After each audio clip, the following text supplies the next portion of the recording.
Hello students, welcome to Aglo English School. Today I am going to discuss our second chapter in environmental studies is what motion of the earth. Okay? हमने previous lecture में क्या देखा है बच्चों? Our earth and our solar system, right? अभी इसमें जो भी earth की motion है, okay? तो इसका study हमें ये जो second lesson है ना बच्चों, इसमें करना है.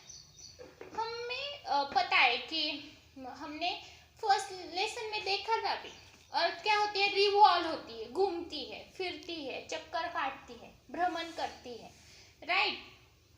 तो हम कहते हैं कि अर्थ है उसकी मोशन होती है, पर एक्चुअली ये कंसेप्ट क्या है, तो इसका डिटेल में स्टडी हम इस लेसन में करने वाले हैं. तो बच्चों आप रेडी हो? अभी हम स्टार्ट करते हैं. आपने जो फर्स्ट लेसन है उसका सब होमवर्क कंप्लीट किया है, वर्कबुक भी सॉल्व किया है, राइट. तो अभी हम सेकंड लेसन आराम से शुरू कर सकते हैं. तो देखो फर्स्ट है रोटेशन. रोटेशन यानी कि भ्रमण, चक्कर लगाना. ओके, ये हमारे लिए नया वर्ड नहीं है बच्चों, राइट. इसके बारे में हमने फर्स्ट लेसन में बहुत सारी बातें की. तो चलो क्या बताया उन्होंने, ट्राई दिस, कोशिश करो ये क्या है समझने की. Take a top spin it and observe its movement. अक्सर हमने ये टॉप स्पाइन हर एक अब जब छोटे रहते हैं तो खेलने के लिए ये चीज हम अक्सर क्या करते हैं, खेलते हैं, पर हमें पता नहीं रहता कि अरे इसका कुछ तो साइंस में क्या है, कुछ तो कनेक्शन है, बराबर है.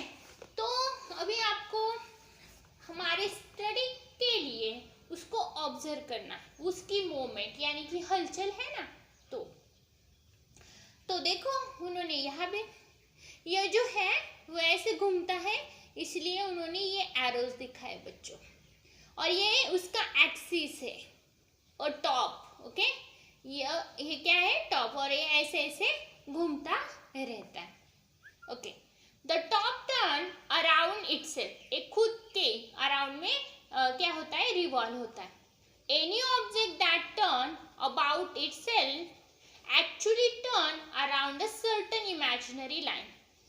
ये जो है ना, उन्होंने क्या कहा है यहाँ कि ये जो टॉप टर्न अराउंड इटसेल्फ, ये खुद से ही क्या होती है, अराउंड इटसेल्फ, टर्न यानी कि मुड़ना, ओके, होती रहती है.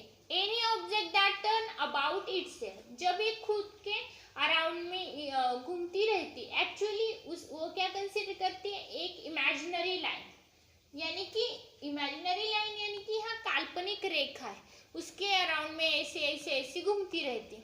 The turning of an object around itself, जब एक खुद से क्या होती है, रिवॉल्व होती है, तो उसे कहा जाता है रोटेशन. क्या कहा जाता है बच्चों, rotation. And the imaginary line around which is rotates, जो इमेजिनरी लाइन है उससे जो रोटेट हो रहा है उसे कहा जाता है बच्चों एक्सिस ऑफ रोटेशन. क्या कहा जाता है, एक्सिस ऑफ रोटेशन. ओके, ये है हमने इसका ऑब्जर्वेशन किया, उससे rotation and axis of rotation की डेफिनेशन है वो यहाँ देखिए. अभी अर्थ का रोटेशन कैसा है ये हमें इस चैप्टर में मोस्टली देखना. तो यहाँ भी उन्होंने ट्राई दिस, इसका भी ट्राई कीजिए अगर आपको समझता है तो, नहीं तो मैं हूँ ही आपको बताने की. तो देखो यहाँ उन्होंने क्या कहा है, ग्लोब. ओके, हमने अक्सर स्कूल में बहुत बार ये ग्लोब देखा है हम, राइट. तो क्या है इसके बारे में हम स्टडी करते हैं. तो बच्चों ये जो ग्लोब है हमारे स्कूल में आपने अक्सर देखा है कि नहीं. तो इसके बारे में हमें क्या करना है, स्टडी करना है. ओके, ये अभी आपको दिखाई नहीं देगा तो मैं क्या करती हूँ, जो हमारी टेक्स्ट बुक है उससे आपको समझाती हूँ, बिकॉज यहाँ जो भी लाइन मुझे आपको परफेक्टली समझानी है वो दिखाई नहीं रही। अगर आप स्कूल में होते तो क्या होता कि मैं आपको अच्छी तरह से समझा देती, बट कोई बात नहीं, हम क्या करेंगे, बुक पर ही समझ। आप तो बहुत शार्प हो, तो मुझे पता है कि मैं आपको अगर ये कंसेप्ट बुक में ही समझा दूंगी तभी आपको समझ में आ जाएगी। अभी कोरोना की वजह से हमें घर से बाहर नहीं निकलना है, घर में ही रहना है, तो चलो इससे ही हम सीखते हैं। ओके, तो देखो हमने ग्लोब तो देखा, पर आपको समझ में आया या नहीं मुझे पता नहीं, पर है यहाँ है पिक्चर में, तो इसके बारे में हम देखेंगे। जब आप स्कूल में आओगे तो फिर से हमें जो ग्लोब है इसको देखकर उसको मैं फिर से आपको समझा दूंगी जब स्कूल स्टार्ट होगी तब। ओके, तो देखो, take a globe like the one in the picture and spin it. यहाँ है देखो कि ये जो भी है यहाँ ग्लोब दिखाई दे रहा है, उसे स्पिन इट यानी तेजी से किसी चीज को घुमाना, यानी कि हमको ये ग्लोब है उसको तेजी से घुमाना है। और आपको नोट करना है the line around which is rotate, ये जो लाइंस है ना वो कैसे रोटेट होती है इसका ऑब्जर्व करना। Now take the plumb line and hold it. Now आपको ये जो लंब है ना यहाँ दिख रही है लंब, प्लम्ब लाइन यानी कि जो लंब है यानी कि स्ट्रेट लाइन, उसको क्या करना है, close to the globe as shown in the picture, इस तरह आपको रखनी है। If cannot get the plumb line tie a long thread to an eraser and make one.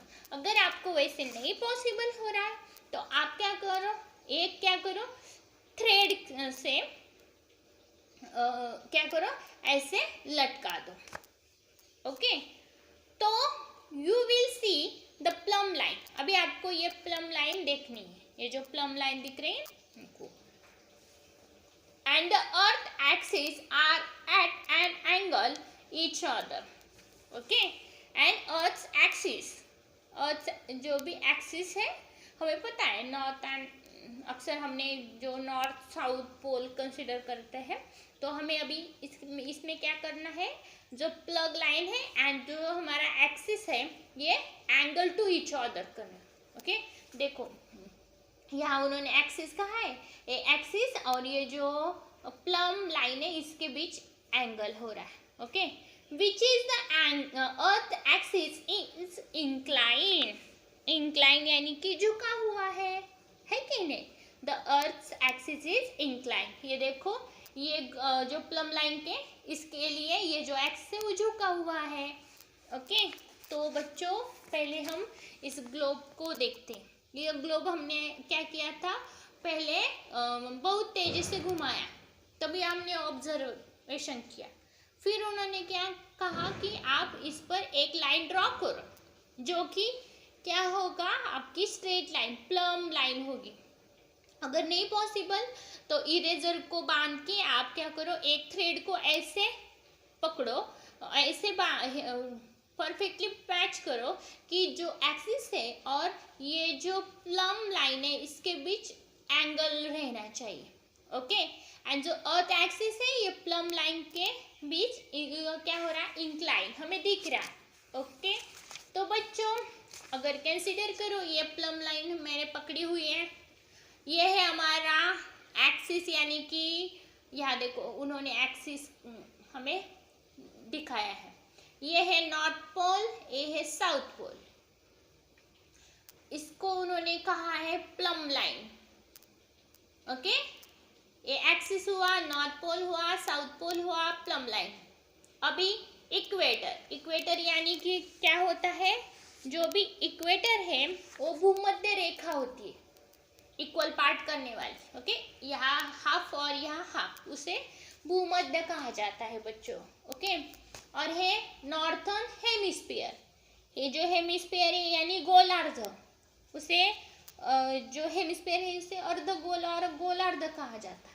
अभी ये नॉर्थ पोल है तो ये नॉर्थ हेमिस्फीयर हुआ, राइट। और ये जो है वो यहाँ साउथ पोल है तो ये क्या हुआ, south hemisphere, southern hemisphere.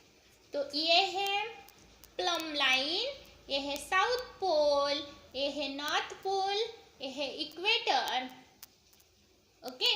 Then ये नॉर्थन हेमिस्फीयर, ये साउथर्न हेमिस्फीयर, ये है हमारा ग्लोब, ओके बच्चों। अभी अगर पॉसिबल होता तो मैं इस पर भी आपको दिखा पाती, अभी ये नहीं दिख रहा है तो कोई बात नहीं, आपने ये जो पिक्चर है इससे भी बहुत अच्छा समझ लिया है, ओके। तो अभी हमने ये जो डिस्कस किया बच्चों, तो चलो इसकी डीपली कुछ इंफॉर्मेशन हम लेते हैं, चलेगा। तो देखो, the earth rotate with its axis inclined like this, ये जो अर्थ है वो रोटेट हो रही है, ओके। एक्सिस ऑफ इंक्लाइन, ऐसे इस एक्सिस के इंक्लाइन में क्या हो रही है, रोटेट हो रही है। The line NS in the picture, NS यानी कि north pole and south pole, ये जो हमने क्या लाइन ड्रॉ की है ना, उन्होंने क्या कहा, इन the picture shown the earth axis, ये अर्थ के एक्सिस डिनोट करती है, ये लाइन क्या डिनोट करती है, अर्थ के axis. It passes through the centre of earth, ये जो सेंटर है ना इस अर्थ का, उससे वो क्या होती है, पास होती है। The point N and S are called the pole of the earth, जो पॉइंट N है एंड पॉइंट S है उसे पोल कहा जाता है, यानी कि N means north pole and S means south pole. Is that clear? Okay. तो बच्चों देखो यहाँ उन्होंने ये वही कहा, the point N and S are called poles of the earth, यानी कि N is the north pole of the earth, earth का ये नॉर्थ पोल है, and S is the south pole, okay. हो गया, ये जो एक्सिस है वो जो हमारी अर्थ है उसके सेंटर से पास होता है। अभी तक इतना समझ में आ गया है, right?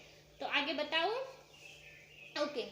If a circle were drawn around the surface of the earth exactly in between the north and south poles, okay, it will divide the earth into two equal part, okay। ये जो north and south पोल है ना, ये क्या करता है, इस अर्थ के दो इक्वल पार्ट डिवाइड करता है। अभी हमने कहा था कि ये जो लाइन है वो जो भी हमारी अर्थ है उसके सेंटर से लाई होती है, तो हमें पता है सेंटर से पास हो जाएगी, मीन्स क्या हो, इसके दो पार्ट सेव हो गए ना। दिस इमेजिनरी लाइन, ये जो इमेजिनरी लाइन है इसे इक्वेटर कहा जाता है। देखो हमने इसे इक्वेटर कहा है कि नहीं, ओके। ये जो NS जैसी सेम लाइन यहाँ ड्रॉ की है तो इसे हमने इक्वेटर कहा है। हो गई इक्वेटर की, समझ में आ गई definition, okay. Now two equal part it makes of the earth are called as the northern hemisphere and southern hemisphere respective, okay. अभी ये तो बहुत ही सिंपल है, जब two part it makes the earth, ये दोनों मिलाकर अर्थ हो जाती है, तो एक है नॉर्थर्न हेमिस्फीयर एंड एक है साउथर्न हेमिस्फीयर रिस्पेक्टिवली, यानी कि अनुक्रमे, ओके। तो ये है हमने जो ग्लोब है इसके बारे में यहाँ डिस्कस किया, कौन कौन से पार्ट है, किसे नॉर्थ पोल कहा जाता है, किसे साउथ पोल कहा जाता है, कौन कौन से एक्सिस है, हेमिस्फीयर क्या है, ये आपको समझ में आ गया है, ओके बच्चों। तो अभी हमको क्या करना है, अगर आपके पास स्पाइन है, ओके, तो स्पिन क्या करो, घुमाओ, उसकी मूवमेंट की ऑब्जर्वेशन करो, तभी आपको ये रोटेशन और एक्सिस ऑफ रोटेशन समझ में आ जाए। आज के लिए आपका होमवर्क क्या है, इस अभी तक क्या करना है, पेज नंबर 6 आपको रीड करना है, ओके बच्चों, थैंक यू।